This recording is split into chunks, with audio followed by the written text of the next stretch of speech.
የተከበራችሁ ውድ ኢትዮጵያውያን፣ ለመሆኑ የሀገር እድገት፣ የሀገር ልማት፣ የሀገር ብልጽግና ማለት ምን ማለት ነው?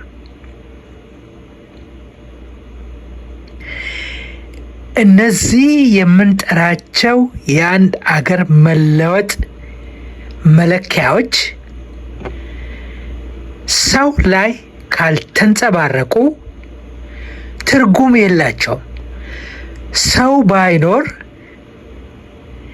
የመንገዶች ማማር፣ የከተሞች ማሸብረቅ፣ የተለያዩ የልማት ስራዎች መስራትና መኖር ትርጉም አይሰጡም። ሰው በመኖሩ ነው እነዚህ ነገሮች የሚሰሩት። ከሰው ውጪ ለነዚህ ነገሮች ትርጉም የሚሰጥ የለም። ስለዚህ እያንዳንዱ ሰው፣ እያንዳንዱ ነፍስ የዚህ የእድገት የሚባለው መገለጫ መሆን መቻል አለባቸው።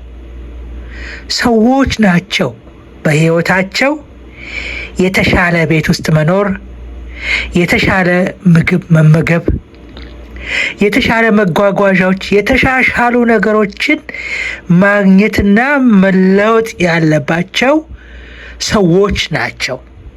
ሰዎች ከሌሉ ልማት፣ ብልጽግና፣ እድገት የሚባሉ ነገሮች በጭራሽ ሊኖሩ አይችሉም።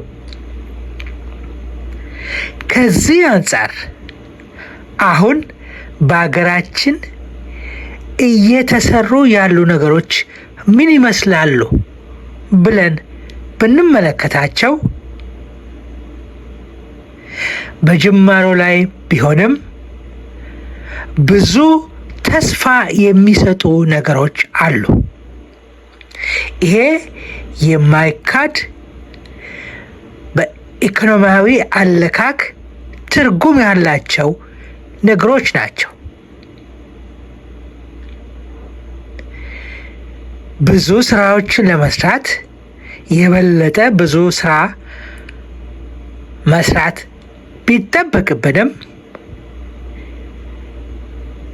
ጅማሮና የተያዝናቸው ጉዞዎች እጅግ ተስፋ የሚሰጡ ናቸው።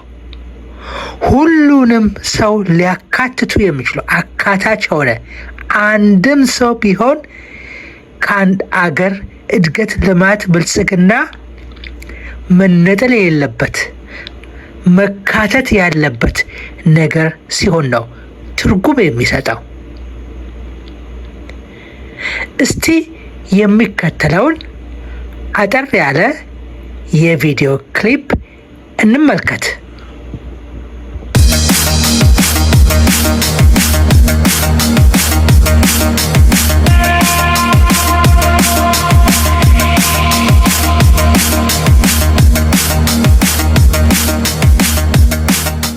የኛ ፍላጎትና ህልም በተቻለ መጠን ከድህነት ከችግር የተላቀቀች ሀገር የሚፈጥር የሚሰራ ትውልድ የሚረዳ ዜጋ መፍጠር ነው። ሌላ ዓላማ የለንም።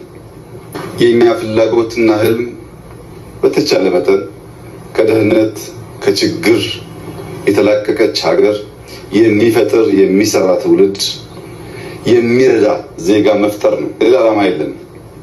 የኛ ፍላጎትና ህልም በተቻለ መጠን ከድህነት ከችግር የተላቀቀች ሀገር የሚፈጥር የሚሰራ ትውልድ የሚረዳ ዜጋ መፍጠር ነው። ሌላ ዓላማ የለንም።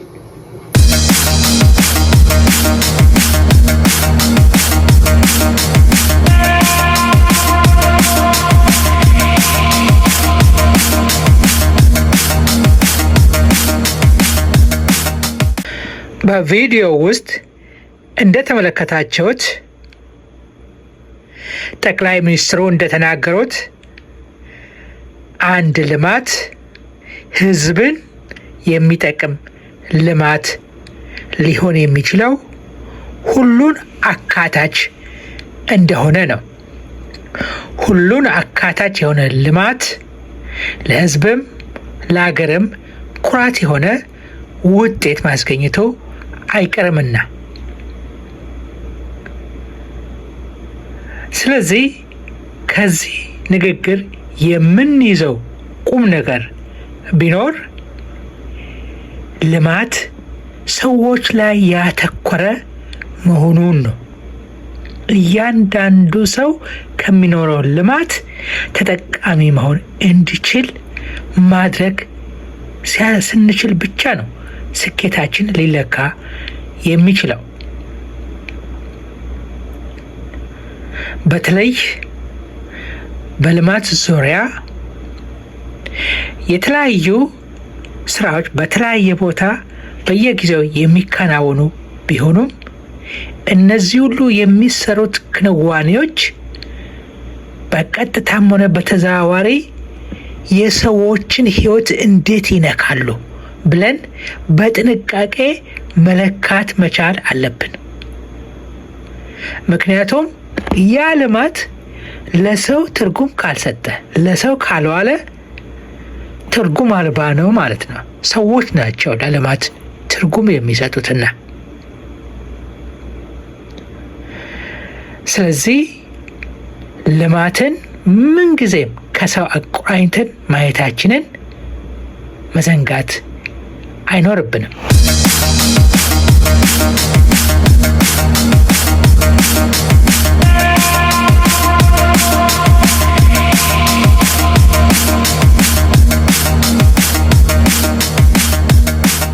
ስለዚህ አገራችን ኢትዮጵያ በዘመኑ ቴክኖሎጂ እየታገዘች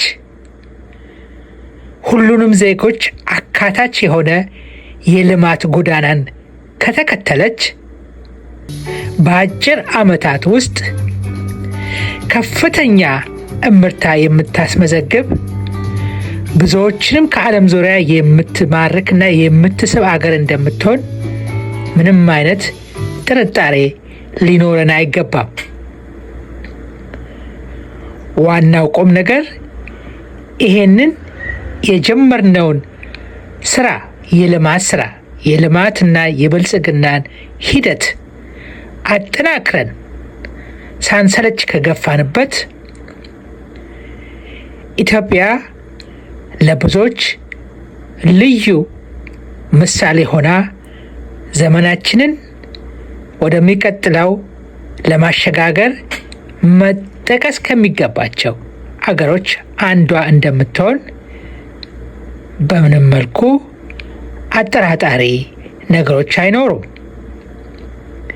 በተለይ ለዘመኑ ቴክኖሎጂ የተሰጠው ትኩረት የኤአይ መሰረተ ልማት መኖርና እንዲሁም የተለያዩ የኃይል ታዳሽ ኃይሎች መመንጫ በየጊዜው ትኩረት ተሰጥቶት እየተሰሩ በመሆናቸው አገሪቷ ምን ያህል አስተማማኝ መሰረት ላይ የተደላደለች መሆኑን የሚገልጹ ብዙ የተለያዩ አስተያየቶች አሉ።